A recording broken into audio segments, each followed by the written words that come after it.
This is Rolfe of Mentoring Works. Thank you for joining the webinar. In this presentation I'll be talking about 7 steps to a successful mentoring program. And although many of you subscribe to the mentoring news, I haven't met many of you in person, so I can just tell you a little bit about Mentoring Works. We've been operating for 23 years and our aim is to create mentoring conversations, relationships and programs that work. We help you to develop your mentoring strategy. We train mentors and people who are going to be mentored, and we offer a comprehensive range of resources that build and maintain mentoring relationships. We operate just north of Sydney, Australia, and I run workshops in most states here as well as in Singapore and North America. Mentoring Works materials support people and programs throughout the world. Now, many of you may have attended a webinar before, but just in case you haven't, let me give you a quick overview. You'll have the opportunity to participate in this webinar, and you'll get the most out of it if you are active rather than passive. So make sure that you've got pen and paper handy and can take some notes. And you also have the facility to ask questions. And you can ask a question in a couple of ways. You can put up your hand and you should see a little icon on the control panel to the right of your screen where you can actually put up your hand to ask a question. Or you can type in your question. If you don't have a microphone, you can simply type it in and I'll read it out and answer your question. If you type in a question, I normally acknowledge the person by name who's asking a question, but if you prefer to ask a question anonymously, just type in at the beginning of your question, anonymous please, and I'll respect your privacy there.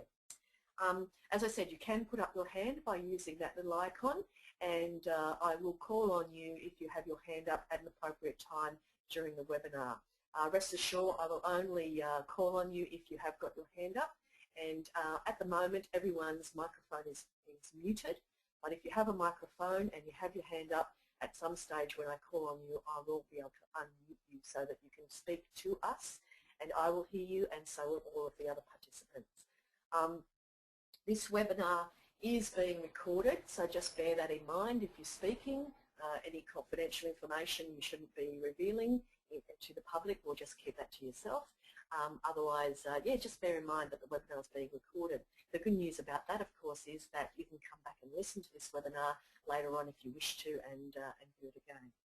So I do have a number of questions that were sent in prior to the webinar, and I'll give priority to answering those questions. But if you have another question, please do type it in or put up your hand at any time.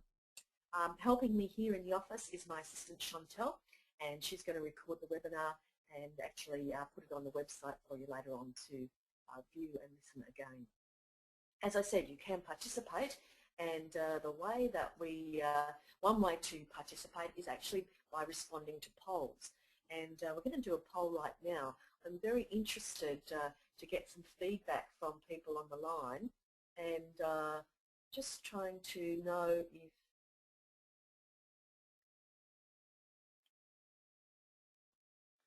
if you are currently running a mentoring program, if you are planning a program, or simply exploring a general interest in mentoring.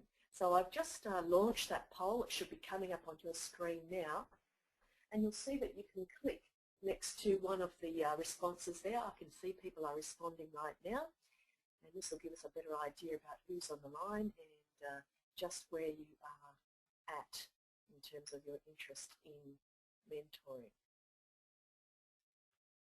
Okay, so everybody has responded. Thank you very much.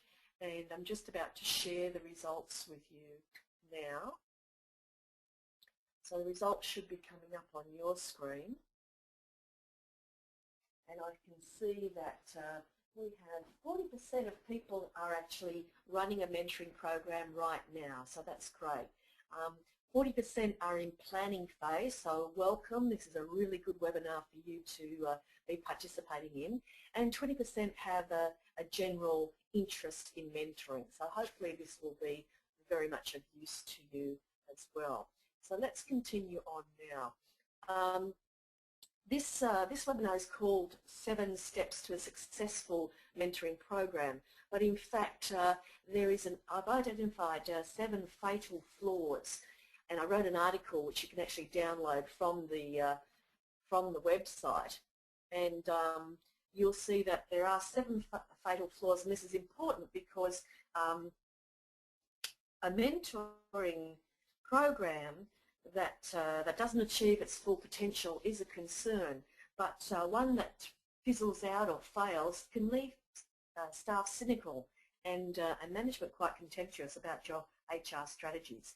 So what we'll do in this webinar is answer your questions and look at turning these 7 fatal flaws into 7 steps to success. And the 7 fatal flaws that I identified was firstly unclear strategic value, insufficient lead time and planning, under-resourcing your program, inadequate support, not enough training, lack of structure and follow-up, and ineffective monitoring, feedback and evaluation.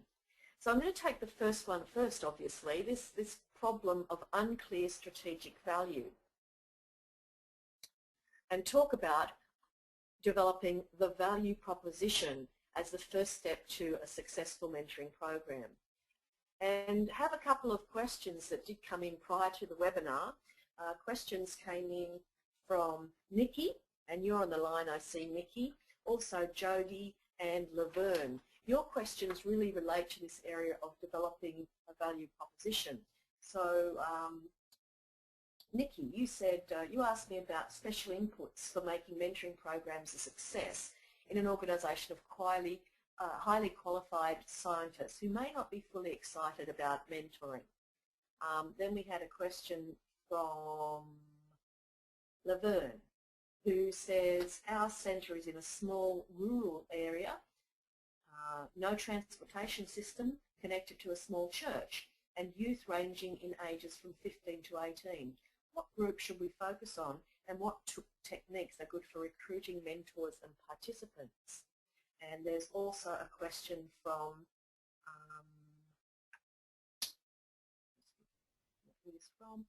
Jody's question. Actually, getting people to want to spend time away from their families to mentor is a real challenge, and without power in the workforce to allocate time, how do you show people the benefits of mentoring to them personally? So this section will actually answer those questions. And what I believe is that you do need to work on developing a value proposition. So the first step is getting clear about what you're going to achieve with mentoring, what benefits it will bring, and why that's worth caring about. Without clear reasons for mentoring, stated in terms that are meaningful to your stakeholders, you will find it difficult to gain support for your mentoring. It could be difficult to engage people in mentoring and challenging to make it a priority for use of your resources. So what you need to do is start to think about both the strategic value of mentoring and personal benefits that people will obtain from being involved. You have to answer that question, why mentoring? Because mentoring does deliver strategic value to organisations as well as those personal benefits for individuals. You need to do some research here. You need to uncover the needs and the wants and the issues that mentoring will address from the perspective of the organisation and the people that are involved or that you want involved. So for example, if you're working with scientists, and I have worked with a high-tech organisation and highly qualified scientists, and what you need to do is really find out what's going to capture their interest. And whether it's scientists, whether it's a community group, or whether it's people in the workforce, really talking to them and getting to know them, knowing their issues, finding out a bit about their values and what's of interest to them will help you not only think about why mentoring could be of benefit to them, but it will help you tap into the sort of language that you might use in conveying the ideas of mentoring. I've actually run some focus groups where I've got small groups of people together, explained what mentoring is, or my ideas about mentoring, and then started to ask them how they think mentoring could benefit them personally, people who are mentored, the organisation or the community that they're involved in. So I would suggest that you actually ask the people that are involved. Now I'm seeing Nikki has got her hand up. So Nikki, I'm going to unmute you and invite you to make a comment. Hello Nikki, are you there? Nikki, if you've got a microphone, you can speak now and we'll hear you. I'm not hearing you coming through, Nikki, so I'm going to suggest that you type in your question if that's possible, and I'll respond to that. Okay. So I'd like you to just start to think for yourself. Why mentoring? Why are you considering mentoring? What do you think it can achieve for your community, for your organisation, for the sort of people that you have in mind? And also wanted to respond a little bit more to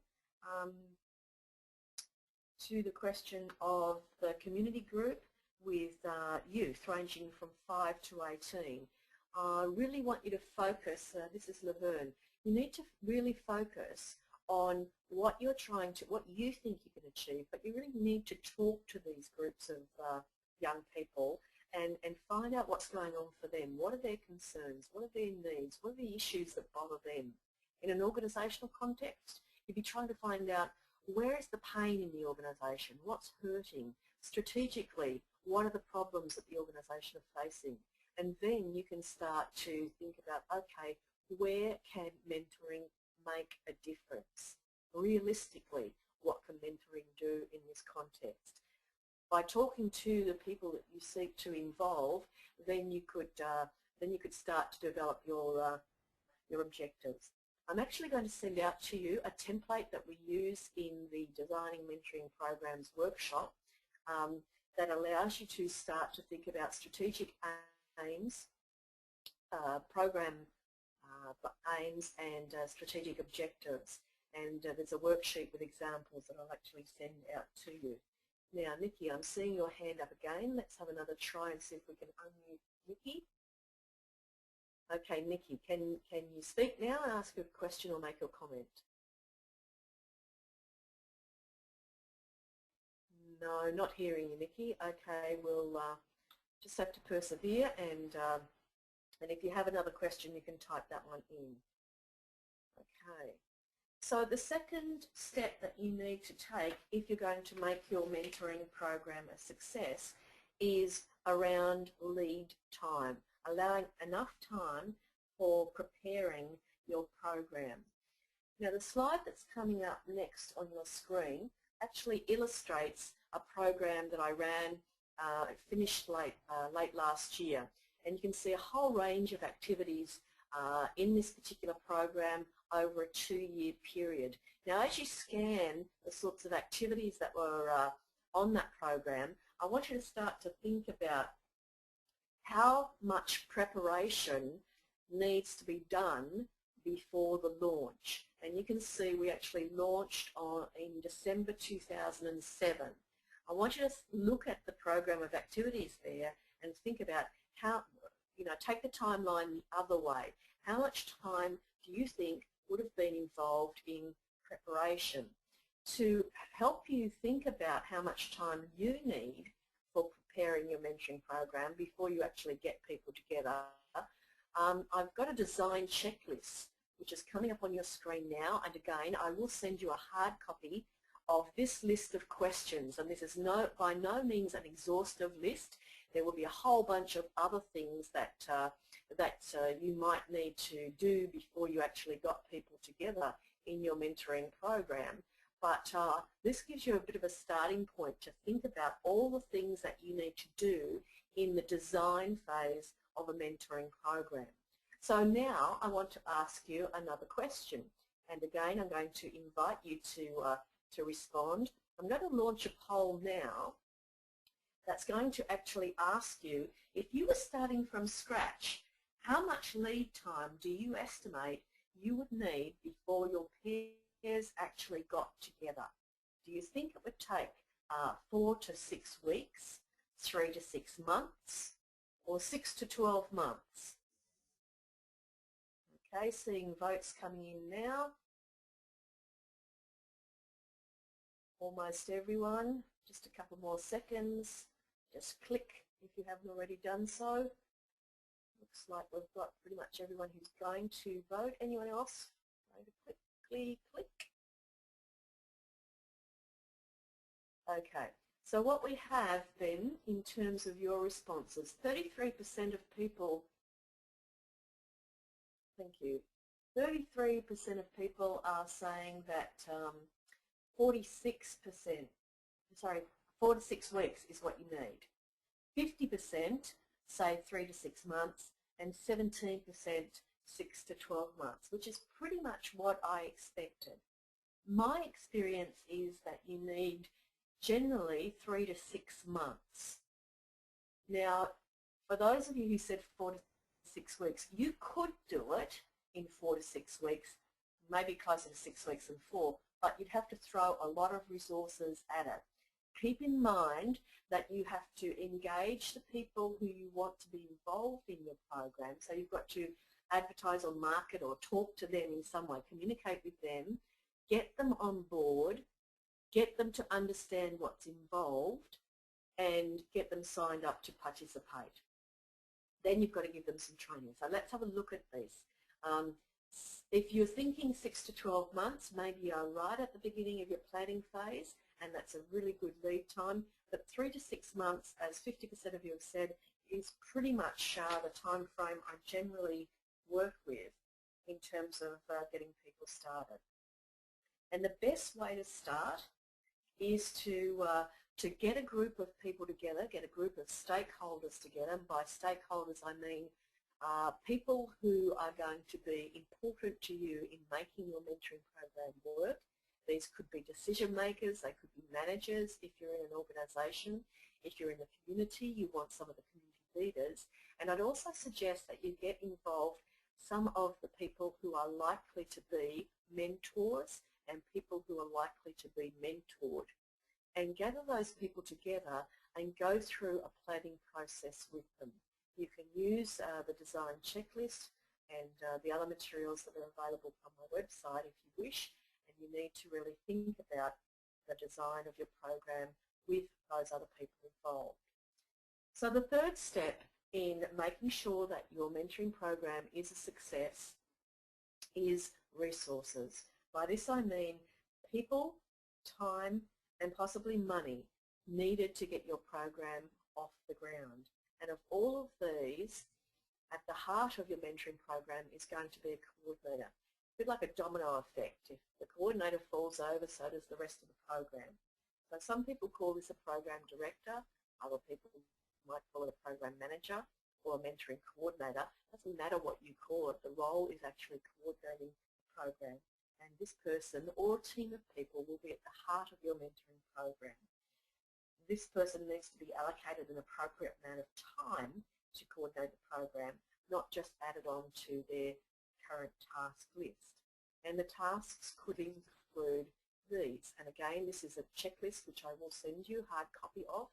But I just want you to see there's quite a number of tasks. And again, this is not exhaustive. This is just a brainstorm, data dump of a whole range of things that coordinators might do as part of their coordination role, and the mentoring coordinator is really the first point of call for all of the participants in the program. So first point of contact. This person needs to have all of the information at their fingertips. They need to have the time to respond to questions. They also need the time to monitor and follow up, which we'll be talking about shortly. Okay. I'm going to open another poll and then I'll invite you to ask questions. So if you want to ask a question, start typing it in now or get ready to put your hand up in a moment while we just also take a look at this next poll. So the poll is, do you think you have sufficient time, budget and people allocated for your mentoring program. So response 1 is yes, we have adequate resources dedicated to our program. Or response 2, no, we don't have the appropriate level of time, money or people available. Or 3, you're not sure. So just responding now. I'm seeing those responses coming in. Okay, second or 2 more.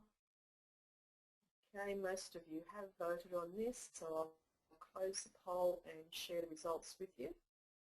Okay, great. I'm seeing that 57% say yes, we do have adequate resources, and I'm so pleased because this, as I said, it's one of the fatal flaws, and it can really undermine the value of your program. But 29% of you are saying no, we don't have the appropriate level of time, money or people, and you may need to work on this, and 14% are not quite sure about that. And that's a good answer because you may not be sure because you haven't really delved into the design yet. And of course the level of resourcing will depend on what you include in your mentoring program. So please at this point put up your hand if you have a question or type in your question, and that way I can respond to it. So just give you a moment to type in any questions.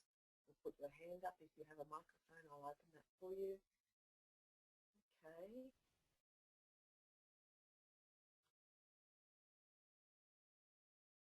Right, no one seems to be putting their hands up or typing in questions at the moment, so we'll continue on.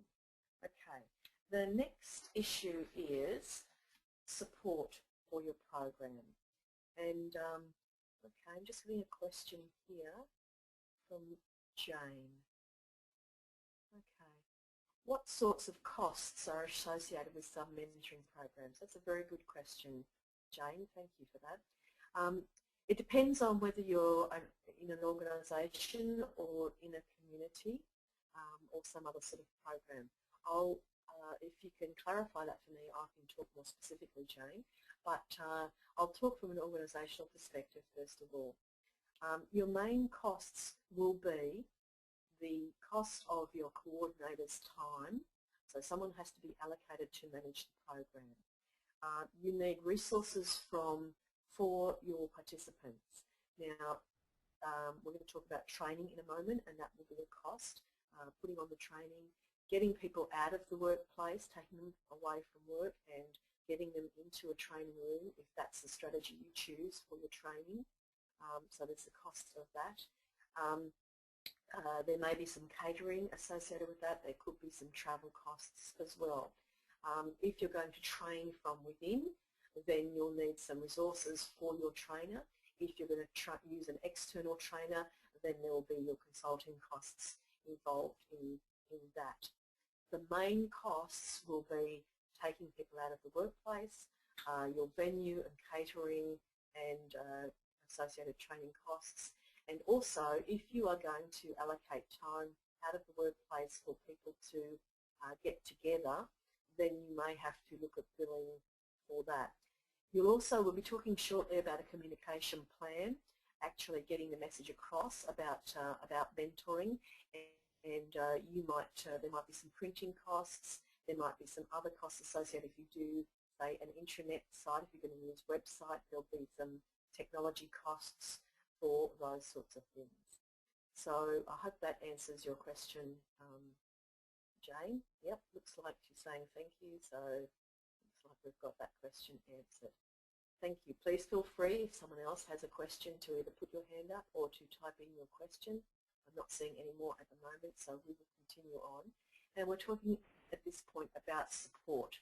And mentoring is a result of teamwork. And classically, you hear people say that you need support from the top down. And while that's absolutely true, you do need support from your most senior management if you're in an organisation, or if it's a community, you do need support from your leaders. That's not the only place you need support. In an organisational context, you will also need mid-management support, support of supervisors, support of people who might be directly supervising or managing the people who will be involved in your mentoring program. I have seen difficulties in mentoring programs where you've got senior level support. You might have the CEO promoting this program, but if the middle people are not on board, they're the ones who have control about whether people can have time out of the workplace to actually mentor others or time from their job to be mentored. If these people don't see value in the mentoring program, don't see it as strategically advantageous to them and the organisation, then they may not get on board, and they could actually be a roadblock to the success of the mentoring program. And I have seen that happen. Of course, you need support from the people that you want to be mentored as well. So you need to have like a communication plan. I'm talking in marketing terms here, where you reinforce their decision to be a part of this, and perhaps have a branding. By this I mean like a logo or a name for your mentoring program. That's a bit of a buzzword, and people enjoy being involved in that mentoring program. So I do recommend also, in terms of getting support, one of the things you need to do, as I said, is have a communication strategy and get your message across. On our website you will find a previous webinar that we did called Getting the Mentoring Message Across, and that is available, freely available to you on the website. It goes for about an hour and talks very specifically about who to communicate to, how to communicate to them, what messages you want to get across, and gives you a tool for doing that. So in terms of gaining support, I do recommend that you take the time out shortly to watch that other webinar, and that will be most helpful for you. Okay, just looking to see if there are any more questions coming in at this time. Okay, not seeing any more questions.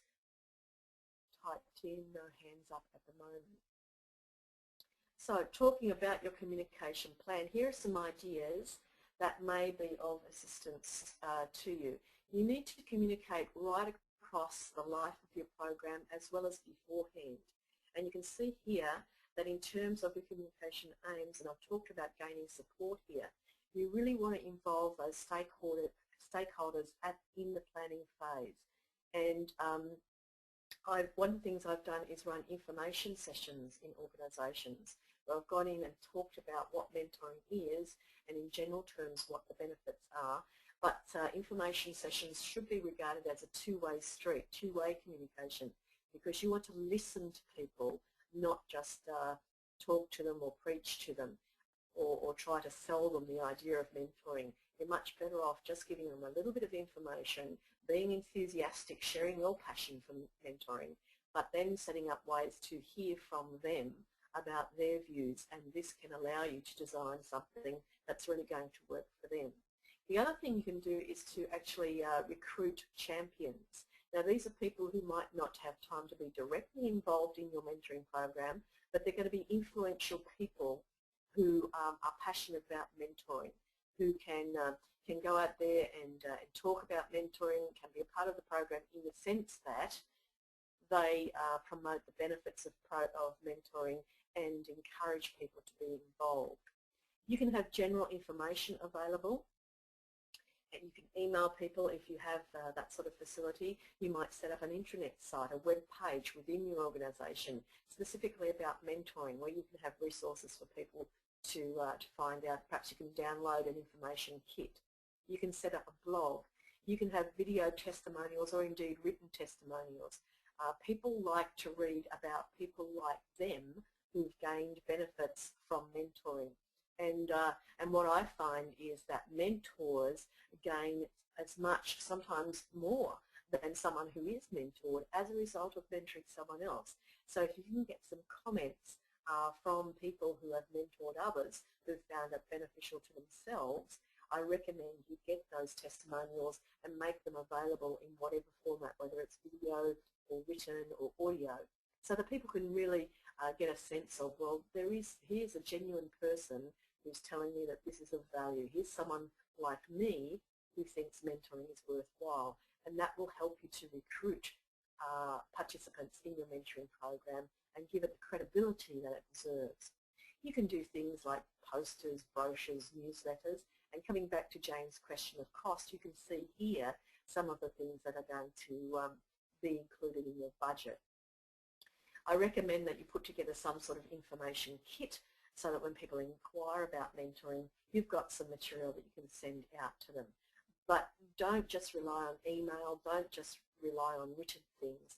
I always believe in picking up the telephone or getting face-to-face with people. This is the very best way you can communicate what your mentoring program is about. Lots of organisations or communities have a launch event, and this has a slightly social flavour to it. You might serve morning tea or lunch or refreshments of some kind. Have someone senior, a leader or a CEO, senior manager, who will come and speak about the benefits of mentoring and why it's important to this particular group. And at that launch event, you, depending on when you actually have that, you might recruit people then, or you might have already recruited your participants and just have this as a welcome social event that gives it a really good kick-off. You do need to maintain people's commitment over the life of the program, and that's what this communication plan really illustrates, the timeline from the program launch right through to evaluation and reporting. So you will talk about follow-up just shortly, but you might want to follow up with tips, tools, masterclasses, other activities, but certainly you want to follow up with personal contact and giving feedback about the results other people are achieving if you can. So are there any questions about support, communication, anything we've covered so far? Please put up your hand or type in your question. I'm just pausing to look now and see if there are any questions coming in. Okay, do remember that other webinar on getting the mentoring message across, and that'll give you some tips. We're going to continue on now to the next step to successful mentoring, and that is training. And obviously this is one of my favourites. I'm biased because I've been a trainer for over 25 years. And I love to train people. I love working with people on mentoring. And we had a couple of questions come in before the webinar that I think relate specifically to mentoring. So I had a question from Faisal. I hope that's how you pronounce it, and a question from Wendy. So Faisal said, what types of steps should a mentor never forget? And Wendy said, how do you avoid overcome the problems with distance, lack of common interest, etc.? So I think that you can overcome this with training, particularly where you get people together in workshops. Now I'm going to speak about workshops, even though I know in lots of cases it's not going to be possible to get everyone together, but I'll talk about some other strategies as well. My picture here, I hope you like that picture, because it represents the reason why we need to train our participants in a mentoring program and why that will help you make a success of your mentoring program. People need to firstly understand their roles. You don't put them blindly going into mentoring. Everyone has their own ideas about what mentoring is and how it works, but those ideas could be quite different for different people.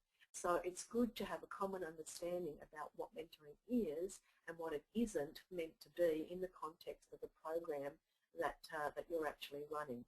So mentors and mentorees need to be trained to understand their roles. You also want to give them some kind of mentoring process or how to do this thing called mentoring, how to get the most out of mentoring. And if you have any of my materials, you will have seen a mentoring model in there, a 4-step process that people find very helpful, very easy to understand, and quite useful to hold in their minds when they're having a mentoring conversation. If you don't have my materials, there is a complimentary ebook that you can download from the website called Mentoring Demystified, which has the common concepts of mentoring or the core concepts of mentoring there, and does contain that mentoring model, the model of the mentoring conversation, with the 4-step process that you can share during your training of people who are going to be involved in a mentoring relationship so that they can make it work. I always like to have people in a workshop experience a mentoring conversation. So what I do is teach them the mentoring process, this 4-step process, along with a bunch of skills that will help them do it well, and then put them in pairs to actually experience a mentoring conversation. Not a role play, although some people might call it a real play. It's not a role play because the issue, the topic, the goal, or the question that they discuss needs to be something that's real and meaningful for them.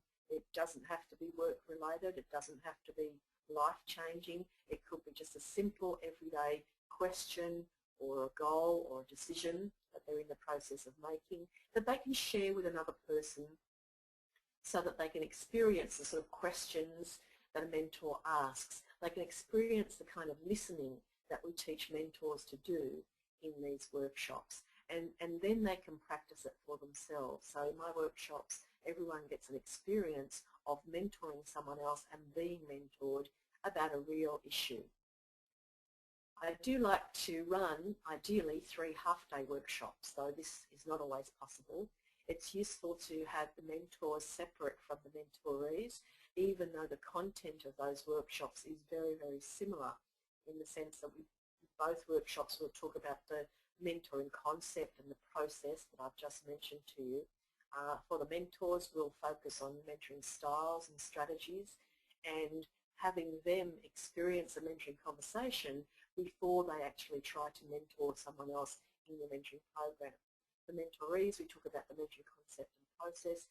We show them how mentoring works, get them to talk about what they actually want from mentoring and set some goals. So when they get together with their mentors, they're well primed and prepared to have their first mentoring conversation.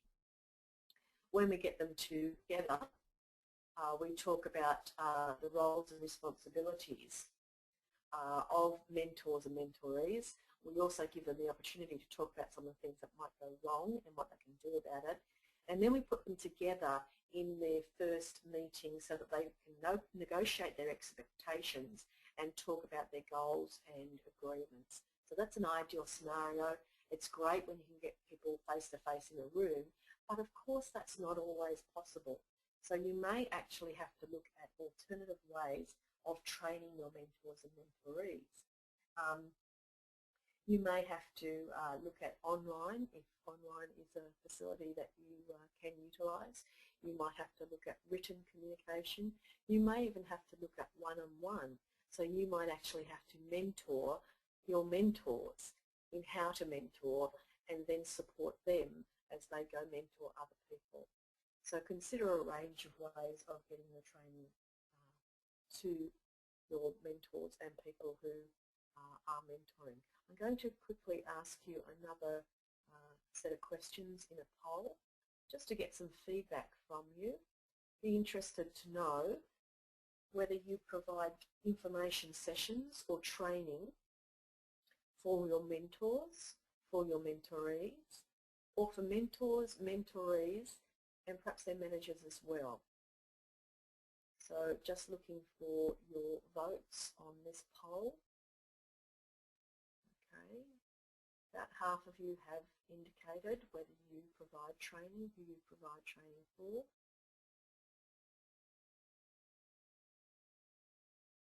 Okay, just asking you to vote. A couple more people yet to vote on this.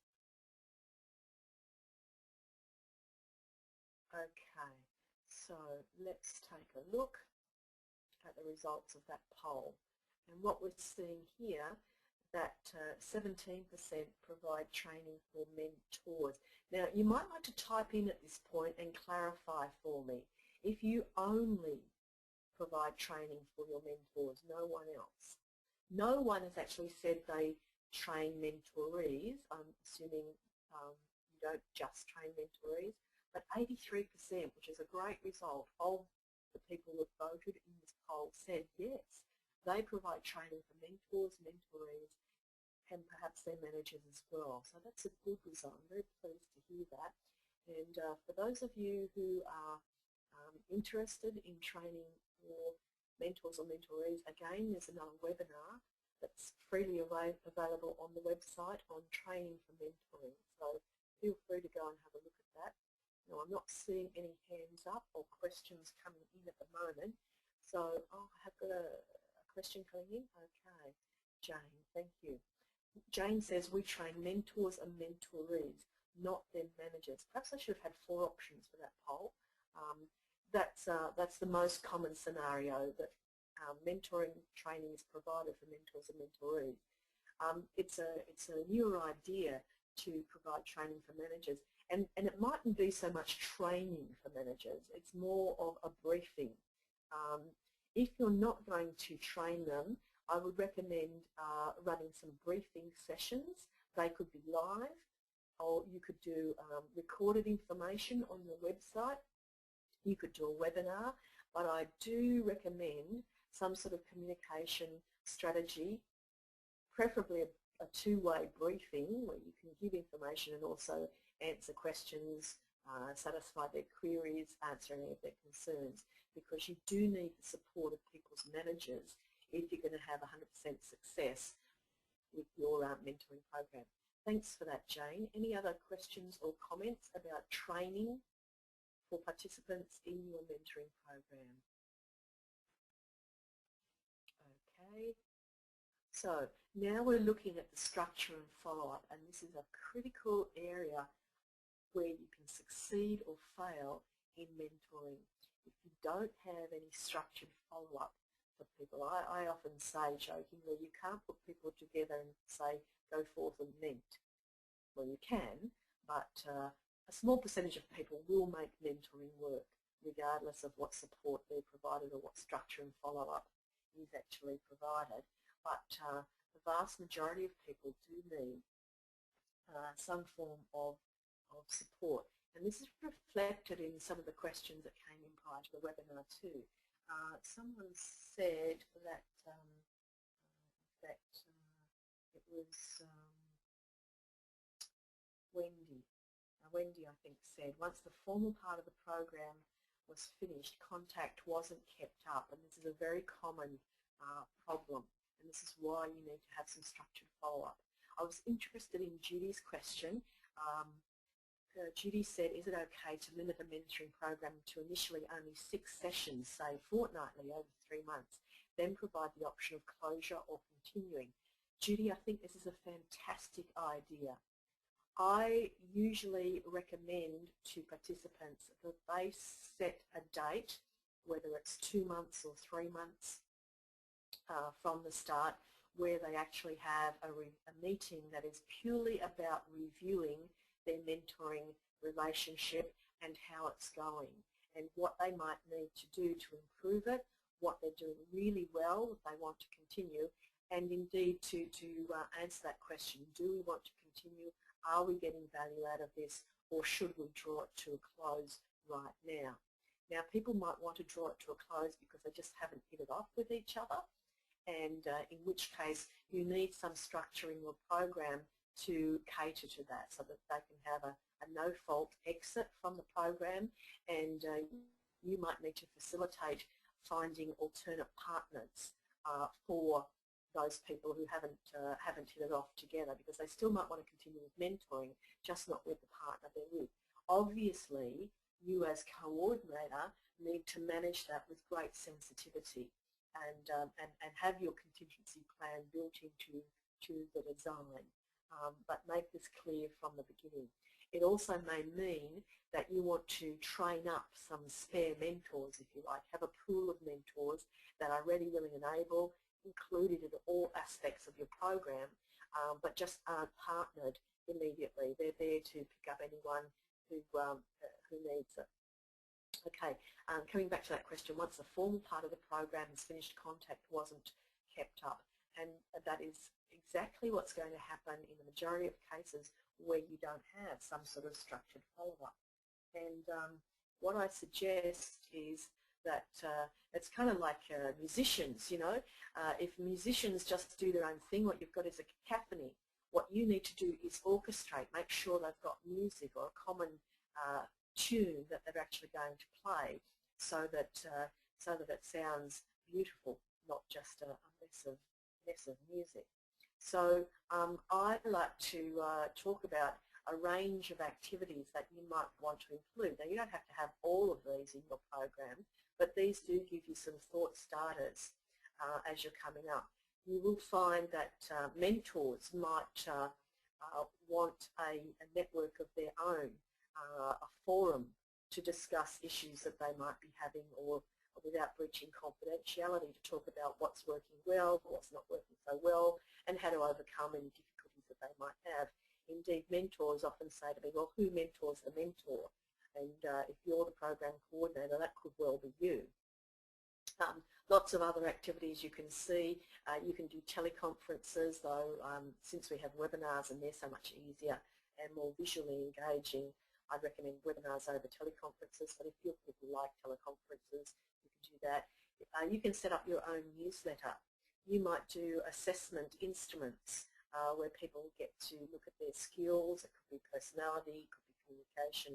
You might have e-learning as part of your mentoring program. You could do a lunch and learn. This is simply where other people call this a brown bag seminar. So you might set up in the lunchroom and have a guest speaker from within your organisation, or from within your community, or someone coming from outside who will give a presentation over a short lunch time, and people can just come along and be part of that. You might like to get people to journal where they actually record their thoughts and their feelings, not necessarily to share with anyone, but so that supports the reflective process that's brought about through mentoring. You could do something more public, like a blog or an online community where people can talk to each other. Last year I had the great privilege of running an online e-mentoring program that brought together women from all across New South Wales, and some of them in quite remote areas, some of them in quite traditionally male areas, some of them feeling quite isolated. And through their online community, through the teleconferences that we ran, through the blog, they were able to share with one another, people that they'd never met before. Beyond simply having a relationship with a mentor, they actually had a network that they could tap into and feel far less isolated. And that was a delight to be involved with, and something that may or may not be on your agenda. Don't rule out social events. I realise that budgets are often tight, but if you can do something that doesn't cost a lot of money, doesn't have to cost a lot of money to get people together, they could bring their own refreshments, or they could organise their own lunches. Don't underestimate the value of actual learning and development that can come out of those sort of connections and communication. You can do things like a living library where people, I don't know if you're familiar with this concept, people can actually meet with someone who has expertise or experience and simply sit down with them over a coffee and or tea, or simply sit down with them somewhere and literally pick their brains. It's a lovely concept, the living library. You might have the opportunity where people can shadow someone else, and we see this in lots of management programs where aspiring managers are teamed up with someone. It may or may not be their actual mentor. They're teamed up with someone for a day or for a specific meeting, where they simply follow that person around silently like their shadow and observe, and then have a mentoring debrief after observing the activities of the day, to talk about what happened and how they could develop the skills of using that. So there are a range of activities that you may want to include in your mentoring program, and Jane, you can see how a choice of activities will impact on your budget. Some of these cost money, others do not. So factor that into your resources. Okay, so I have another poll here for you now. And this research is going to be interesting for me too. I'm going to, after the webinar, I'll collate the answers to these questions and feed these back via the newsletter in the future. So the poll that I've just launched now is asking you, do you provide activities or events over the life of your mentoring program? Yes, we have some follow-up after pairs start. Yes, we have a structured program of follow-up, or no, we don't do much once people are together. Okay, votes coming in. Okay, I think pretty much everyone has voted now. So let's take a look at the results here. Okay, so 17% are saying yes, we have some follow-up. 70% are saying yes, we have a structured program. So that sounds like it's quite well defined. Please, if you can add some clarification to this, do type in your question box now. If you'd like to say a little bit more, you can put your hand up, and if you have a microphone, I'll open your microphone so you can share with others if you wish, either anonymously or with acknowledgement. What you do, it'll be very interesting for participants to actually hear. But 67% of you say no, we don't do much once pairs are getting started. So I would recommend, if you want to make your mentoring program more effective, then you might want to look at some of the activities that you could provide to keep people engaged, to remind them that they're part of a program, to make sure that that they actually continue in this process.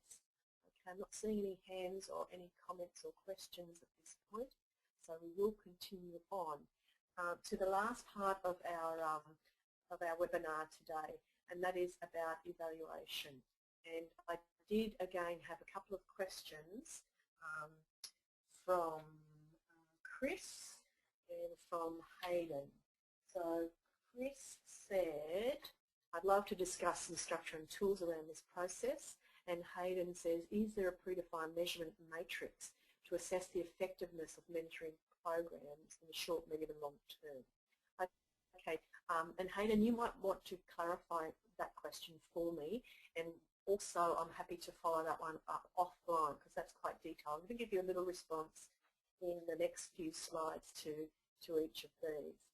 Okay, so in terms of evaluation, and again, there is another webinar that we did a month or so ago specifically on evaluating mentoring programs, where we talked about reasons to evaluate, what you can evaluate, and evaluation methods. So I'm just going to touch on a couple of points here. But I will say to you that evaluating your mentoring program is a place where, again, your mentoring coordinator is going to be important to stay in touch with participants and just have a finger on the pulse to monitor how things are going. The coordinator is your reference point for questions, and the first port of call if participants have difficulties, but they need to be proactive, not simply wait to hear from people when they have problems.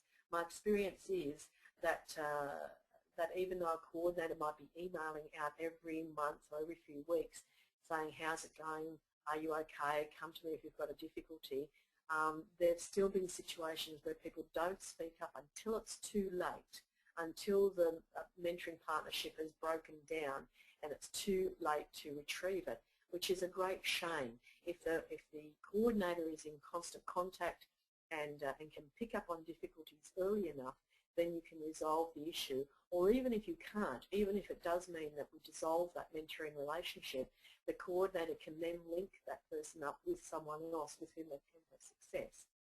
But you do need to have ways of gaining regular feedback from the entire group of participants. I actually like to run a review session at the midpoint of the program. So if you've got a 12-month program, I like to get people together at the 6-month point and talk to them. And certainly I like to get them together at the end of the program. Okay, Jane, I can see a question coming. Oh, Jane. Okay, Jane's got to go. Thanks for listening, and don't forget the recording will be there for you, Jane, later on. Thanks for coming along. Okay, so thinking about evaluation, you want to consider what you're going to evaluate. In my opinion, you need to make sure you evaluate the whole process that you use in the program itself. So look at your recruitment strategy. How did you actually get people into the program? How did that work for you? How did you select the people that would be involved? What about the matching? Did that actually work? And the communication strategy that you used, getting the message across, did that work well for you? How effective was that? Obviously, you want to evaluate the mentoring relationships themselves. Were they maintained for the length of time you wanted them to be? And what was the quality of those? Were people happy and satisfied with them? You also want to look at participant support, the training, the materials, the resources and the support activities that we spoke about earlier. Were they adequate to people's needs? Did people like them? Did they use them? What did they use? What did they not use? And finally, you want to evaluate the outcomes. What did the mentorees actually achieve? Did they get their goals? What about the mentors? What were the outcomes for them? And what about the organisation, the bottom line? Did it make a difference to the organisation? Or if yours is a community program, what difference did mentoring make to the communication, to the community as a whole? So we have, the question about the evaluation matrix.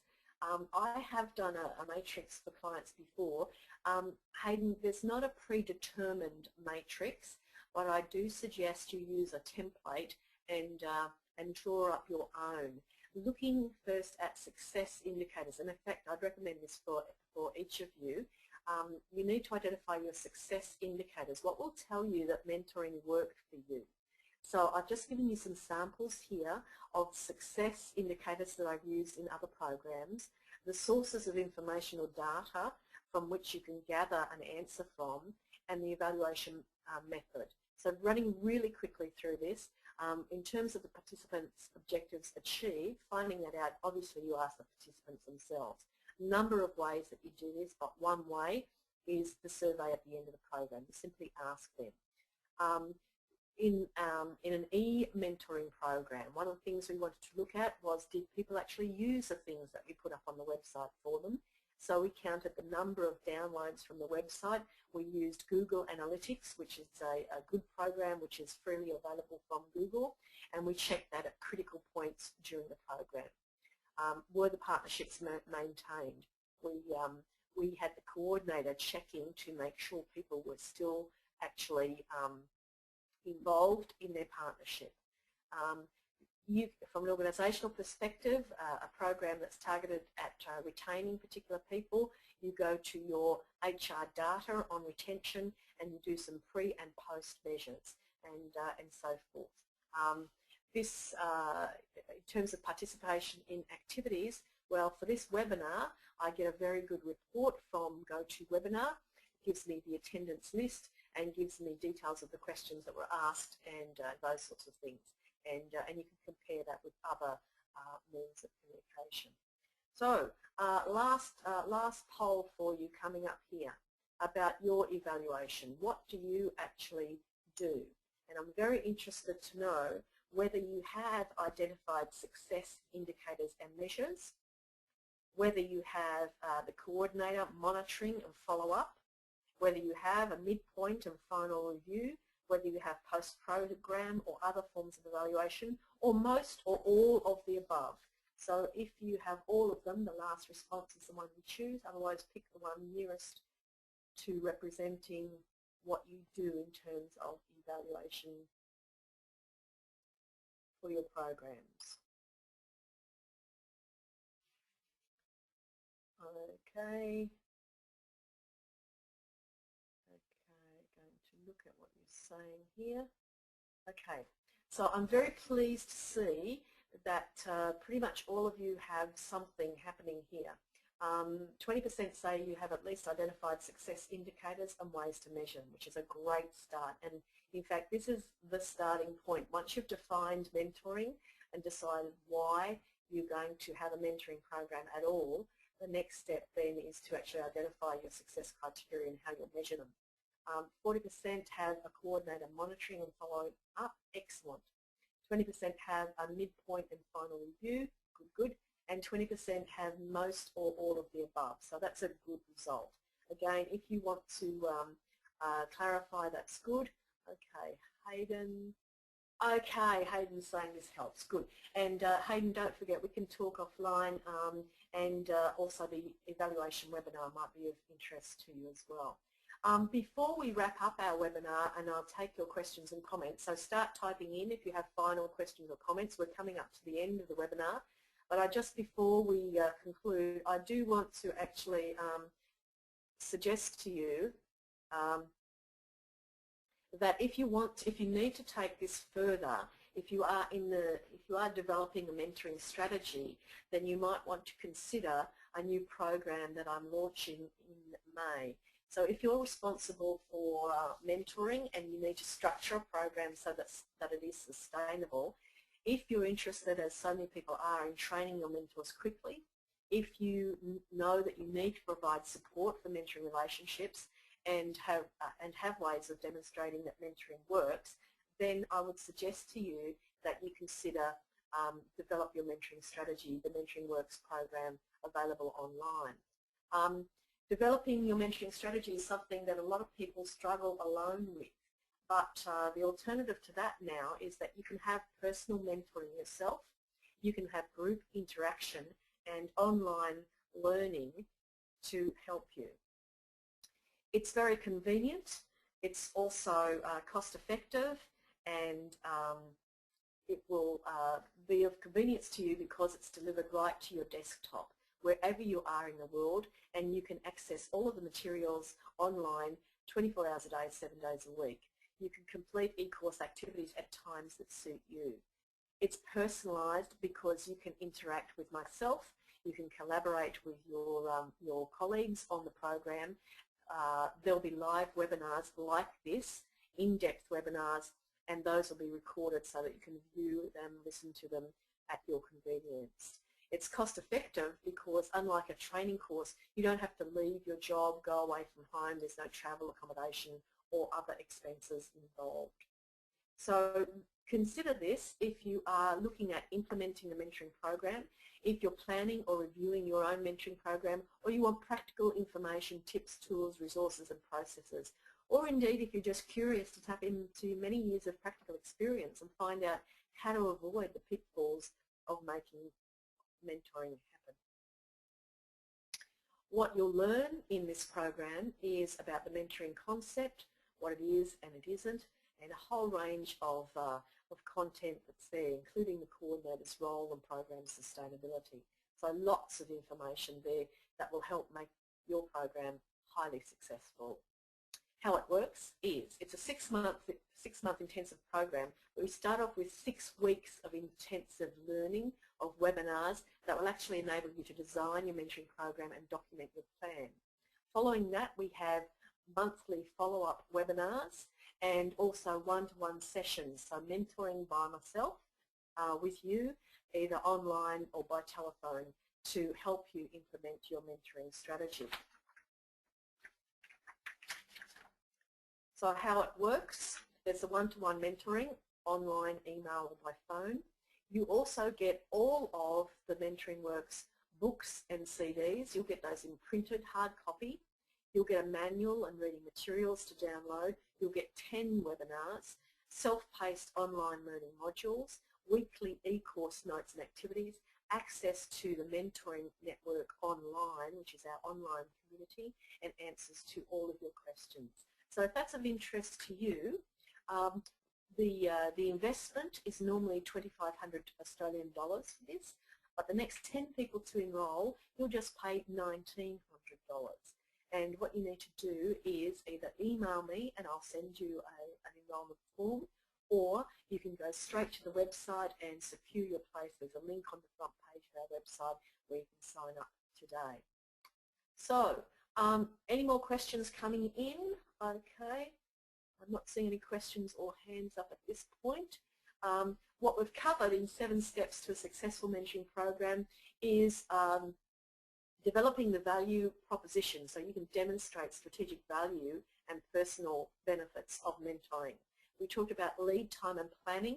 We talked about the resources, so budget, money, dollars, time and people needed to support a mentoring program. We talked about the sort of support and follow-up, structured follow-up that it needs. We talked about training, and we also talked about evaluation. So I hope that this has actually given you some food for thought, and you don't have to share this, although you can type in if you wish, but I would like you to reflect what you gained from participating in this webinar and how will you use it. Really pleased to hear from you if you want to share from that, either right now or as a follow-up. So that pretty much brings us to the end of our workshop, our webinar today, and I thank you for participating, and I look forward to working with you again on our next webinar or hearing from you sometime soon. Thank you very much. This is the end of the webinar, and Rolfe signing off.